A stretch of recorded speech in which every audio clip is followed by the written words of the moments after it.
Hello and welcome. We are in Yerushalmi Berachos Daf Lamed Beis and the Oz V'Hadar print.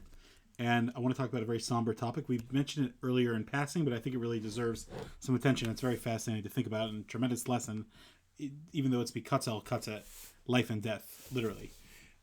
We mentioned that there was a parallel in the Gemara where it talks about the night that Rabbi Gamliel got married and saying Kriya Shema. And then we mentioned that when his wife died, which was Avelis, and the halachas there. And you see it very, very explicitly here as well, where the Gemara says that an Avel B'Yom Rishon doesn't put on tefillin, and then it talks about the Imbo Panim Chadashos. B'Yom Sheni he does put it on. The Imbo Panim Chadashos Hu Choltzin, he takes it off. Kol Shiva, all during the whole Yomei Shiva. Now, this is a parallel Gemara, by the way, in the Bavli in Moed Katan, Daf Chaf Aleph or so. So there's a very strange thing that you find this idea of Panim Chadashos that are coming to be Menachem Avel, and that it evokes the Avelis. Panim Chadashos normally we use in the context of Chassan and Kala. So what's going on over here?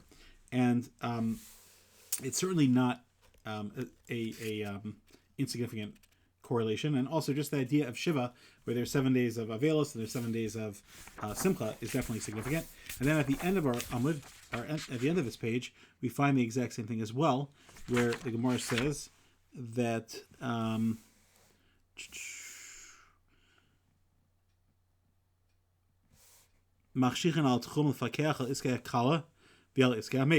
you see that when it comes to Hilchos Shabbos, a person could wait in Shabbos.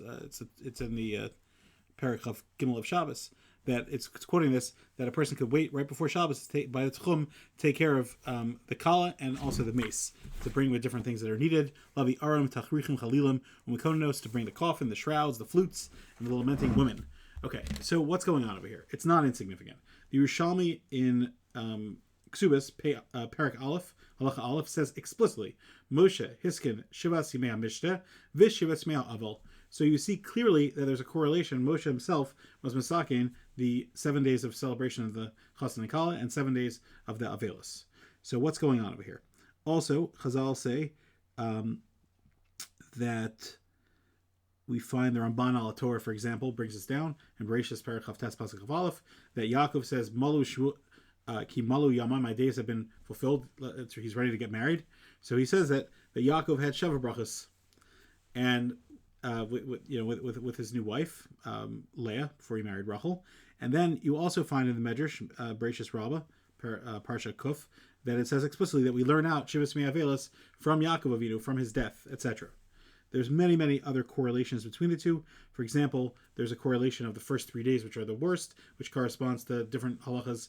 Then we have the 7 days, which we talked about, the Shiva and the Sheva Brachos. And then we have the 30 days, which also someone's called a Kala until then, and also their halachas of Avelis, and we have the first year, Shana Rishona, etc. There's a tremendous correlation. What's up, Pshat? I believe that the answer is, there's a lot more to say here, but that it's Zel Umazeh Asalokim, that the ultimate connection to Hashem is an opportunity of getting married and bringing Jewish Hashamas, and the ultimate completion of that process of life is Shiva. And therefore, there's a transition stage of that transition into that during the marriage period, and there's a transition during the death period as well. Anyone that wants to make jokes about marriage and death being compared, I feel bad for you. But anyway, the pshat is that, except unless you're quoting that Zos HaTorah, Adam Kiyamos Ba'ol, the only way to succeed is if you kill yourself to push really hard, which is definitely true, that just like the Amelis and Torah only is achieved through a person who is Memes Atzmo, so too, that's the purpose. Anyway, so we see that it's a phenomenal thing, that this correlation of the connection and the bringing out of the Jewish potential has this whole element of preparation and time, and it absolutely needs to be processed and understood. And just if you think about it, just the idea that it takes time to integrate the two is important. Lastly, I mentioned this earlier, this idea of the two kind of keeping itself in check. The Medrash is a very interesting thing. The Medrash says that tov ma'od. What's tov? That's life. What's ma'od? Yom HaMisa.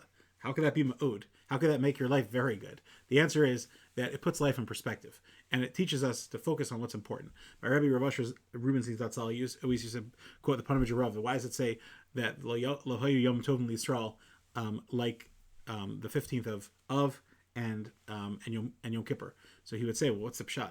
Yom Kippur, how do people get people get married on Yom Kippur. He said that's the perspective a person has to have on marriage, and it's a holy thing. And we also find the Mefarshim bring down there's a correlation between the holiness of the kapara of a chassan and kala and the kapara of Yom HaMisa as well. So there's a tremendous correlation, and of course it's a humbling thing that puts life in perspective.